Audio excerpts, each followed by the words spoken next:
Ce qui est arrivé à Paul, personne ne s'y attendait.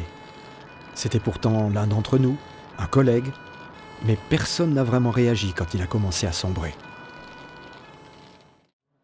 Vous comprenez, on a tous de plus en plus de boulot, des objectifs à atteindre et finalement, pas trop le temps de se parler.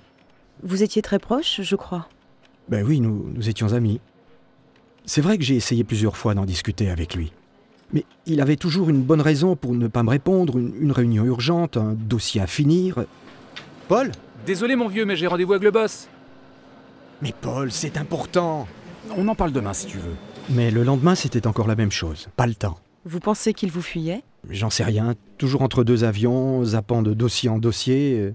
Paul n'avait plus de temps que pour son travail. Plus le temps de s'occuper de sa famille. Plus le temps de rien.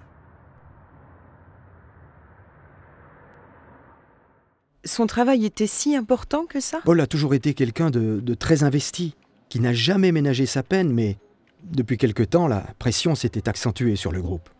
Plus de travail, plus de comptes à rendre, plus de résultats à tenir, et la peur de ne pas y arriver, je crois.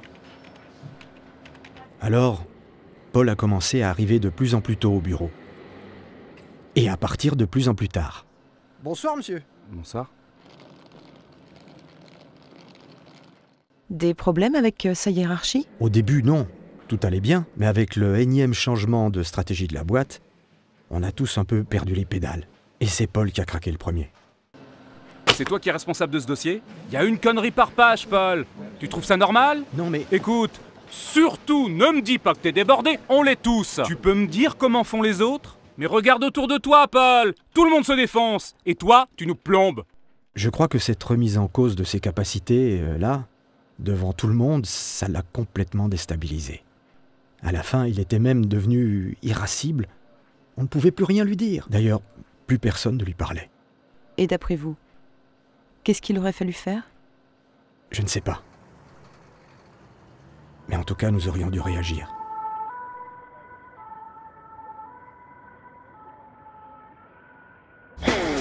Le stress professionnel est un fléau qu'il faut combattre. Dépression, absentéisme, suicide. Le stress nuit aux salariés et à l'entreprise. Les idées reçues laissent encore croire qu'il existe un stress positif. C'est faux. Le stress est une maladie professionnelle et la CFE-CGC se bat pour qu'il soit reconnu comme tel. Adhérez à un syndicat qui ne croit pas à la fatalité du stress. Rejoignez la CFE-CGC.